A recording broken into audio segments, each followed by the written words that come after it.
Hello and welcome to Awaz News. I'm Simona Katoni and I'll be taking you through big news across Canada.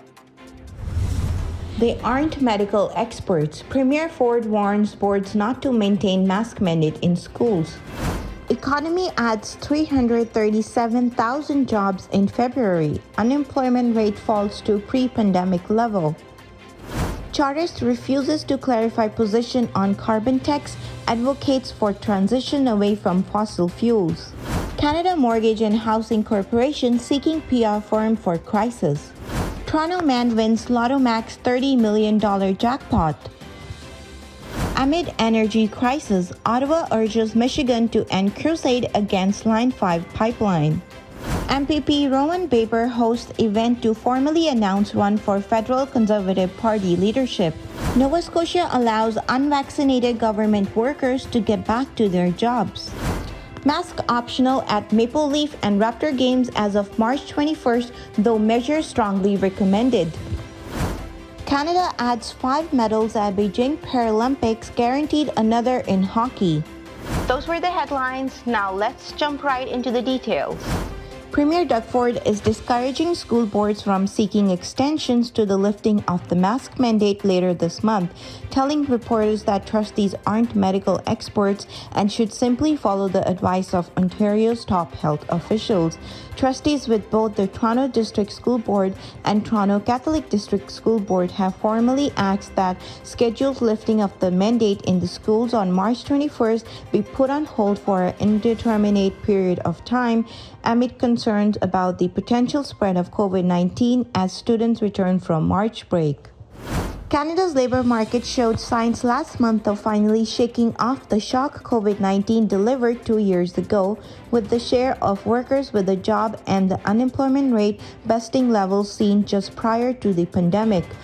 Statistic Canada said Friday the unemployment rate would have been 7.4% last month had it included in calculations people who wanted a job but did not look for it.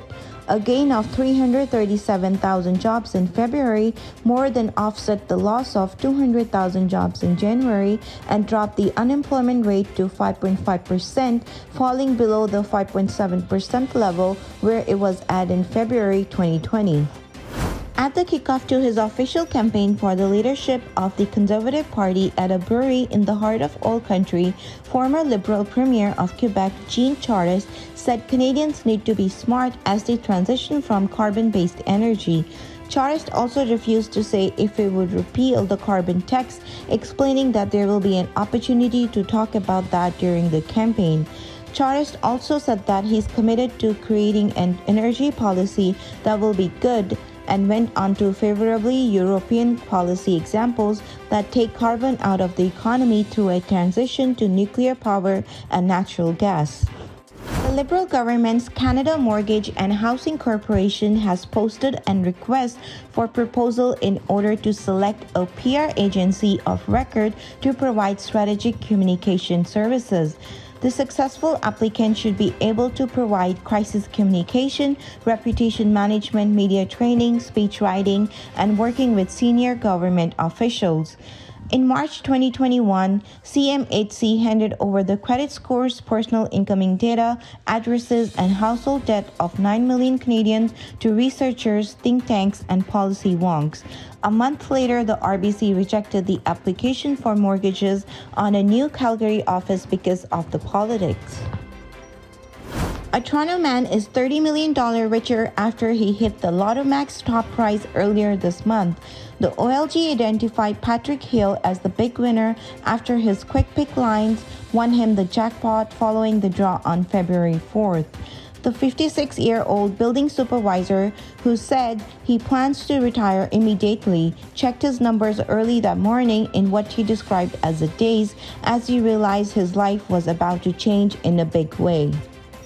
The federal government is urging the state of Michigan to abandon efforts to shut down the controversial Line 5 cross-border pipeline. Natural Resources Minister Jonathan Wilkinson says the ban on energy imports from Russia means Canada and US need all the shipping capacity they can muster.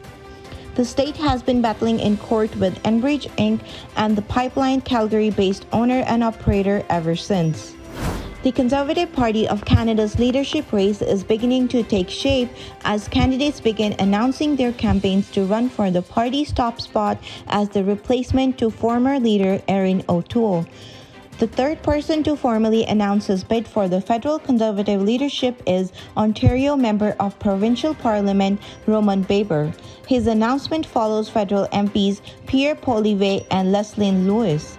Baber was previously ousted from Doug Ford's Progressive Conservative Party for speaking out against the harsh COVID-19 lockdown policies imposed by the Ford government. He has ever since served in the Ontario legislature as an independent MPP for York Centre and is now making the shift towards federal politics.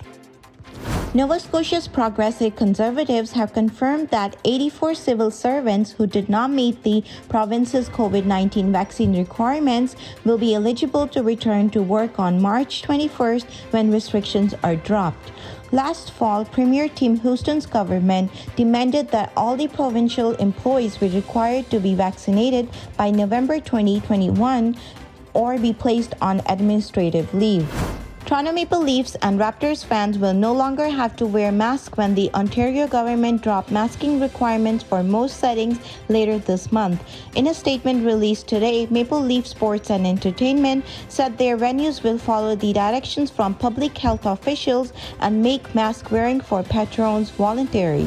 Canada won 5 medals at the Beijing Paralympics on Friday and is guaranteed another as its hockey team advanced to the gold medal game.